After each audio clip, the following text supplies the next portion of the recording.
السلام علیکم۔ آج منگل ہے، دسمبر کی 17 تاریخ۔ پاکستان میں اس وقت شام کے 7، بھارت میں 7:30، اور یہاں ہمارے اسٹوڈیوز کی گھڑیوں میں صبح کے 9 بج رہے ہیں۔ وائس آف امریکہ واشنگٹن کی اردو سروس سے میں ہوں خالد حمید، خبروں کے بلیٹن کے ساتھ۔ پاکستان کے دفتر خارجہ کے ترجمان نے یونان میں کشتی الٹنے کے واقعے میں 4 پاکستانیوں کی موت کی تصدیق کی ہے۔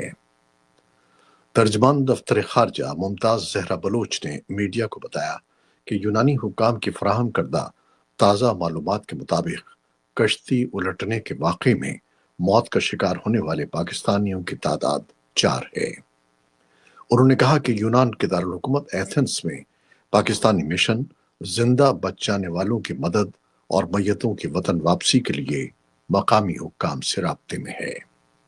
یونان میں پاکستانی سفارت خانے نے جاں بحق افراد کی میتیں وطن واپس لانے کا وعدہ کیا ہے، تاہم مقامی لوگوں کو خدشہ ہے کہ اس سانحے کے اثرات جلد ختم ہو جائیں گے اور انسانی اسمگلر دوبارہ اپنی سرگرمیاں شروع کر دیں گے۔ پاکستانی سفارت خانہ یونانی حکام کے ساتھ رابطہ کر رہا ہے تاکہ لواحقین کی مدد کی جا سکے اور پاکستان میں میتوں کی محفوظ واپسی کو یقینی بنایا جا سکے۔ پاکستان کے مرکزی بینک نے مسلسل 5ویں بار شرح سود کم کر کے اسے 13% کرنے کا فیصلہ کیا ہے۔ یوں صرف 7 ماہ میں پالیسی ریٹ میں 9% کمی آ چکی ہے۔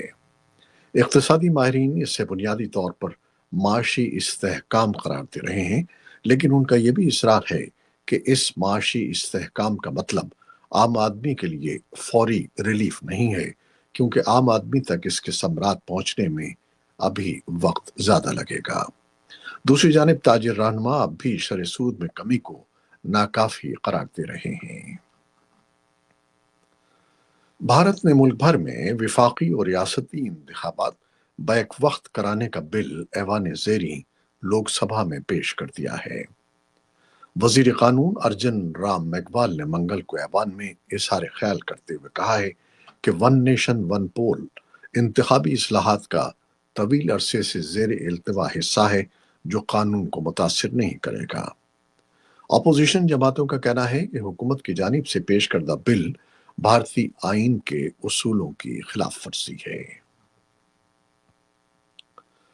اقوام متحدہ کے حکام نے منگل کو امید ظاہر کی ہے کہ شام میں انسانی امداد کی رسائی ممکن ہو جائے گی، جبکہ یورپی ممالک صدر بشار الاسد کو اقتدار سے بے دخل کرنے والے باغیوں کے ساتھ بات چیت کر رہے ہیں۔ اقوام متحدہ کے انسانی ہمدردی کے سربراہ ٹام فلیچر نے منگل کو کہا کہ انہوں نے باغی رہنما احمد الشارع کے ساتھ تعمیری بات چیت کی ہے۔ اقوام متحدہ کے سیکرٹری جنرل انتونیو گوتریس نے ایک بیان میں کہا کہ وہ شام کے عبوری وزیر اعظم محمد بشیر کی قیادت میں نگراں حکومت کی جانب سے انسانی ہمدردی کی بنیاد پر کام کرنے والے کارکنوں کے تحفظ، سرحدی گزرگاہوں سے انسانی ہمدردی کی بنیاد پر رسائی اور انسانی ہمدردی کے کام کرنے والے کارکنوں کے لیے پرمٹ اور ویزوں کی فراہمی کا خیر مقدم کرتے ہیں۔ شام کے لیے فرانس کے خصوصی ایلچی ژان فرانسوا گوئمے نے منگل کے روز شام کے دورے کے دوران کہا کہ فرانس شام کے عبوری دور میں اس کا ساتھ دینے کے لیے تیار ہے۔ جرمنی کی وزارت خارجہ نے منگل کو کہا کہ اس کے سفارتکار اپنی پہلی بات چیت باغی رہنماؤں کے ساتھ دمشق میں کریں گے۔ یورپی یونین کی خارجہ پالیسی کے سربراہ کایا کالا نے کہا کہ بلاک پہلے ہی شام کے لیے اپنی انسانی امداد میں اضافہ کر رہا ہے اور اسے یہ دیکھنا چاہیے کہ وہ شام کی جمہوری خواہشات کی حمایت کیسے کر سکتا ہے۔ امریکی فورسز نے پیر کے روز شام میں داعش گروپ کے خلاف فضائی حملے کیے، جن میں اس کے 1 درجن جنگجو ہلاک ہو گئے۔ یہ بات امریکی فوج کی سینٹرل کمانڈ نے سوشل میڈیا پر کہی۔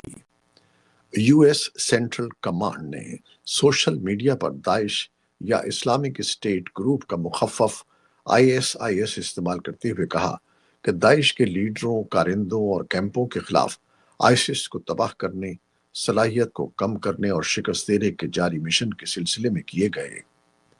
سینٹ کام نے کہا کہ ان کے حملوں کا مقصد دہشت گرد گروپ کو بیرونی کارروائیوں سے روکنا اور اس بات کو یقینی بنانا ہے کہ ISIS وسطی شام میں دوبارہ سر نہ اٹھا سکے۔ اور اسرائیل کے وزیر دفاع اسرائیل کیٹس نے منگل کو کہا کہ ان کی افواج حماس کے ساتھ جنگ ختم ہونے کے بعد بھی غزہ کی پٹی میں کارروائی کے لیے آزاد ہوں گی۔ نیو یارک کی ایک عدالت نے نومنتخب امریکی صدر ڈونلڈ ٹرمپ کی ہش منی کیس میں سزا کے خلاف دائر درخواست مسترد کر دی ہے۔ امریکہ کی سپریم کورٹ نے حال ہی میں اپنے ایک فیصلے میں قرار دیا تھا کہ صدر کو سرکاری امور کی انجام دہی کے دوران قانونی چارہ جوئی سے محدود استثناء حاصل ہے۔ ڈونلڈ ٹرمپ کے خلاف ہش منی کیس کے دوران پراسیکیوٹرز کا کہنا تھا کہ نو منتخب صدر کو گنجائش دینی چاہیے، لیکن ان کا اصرار تھا کہ سزا برقرار رہنی چاہیے۔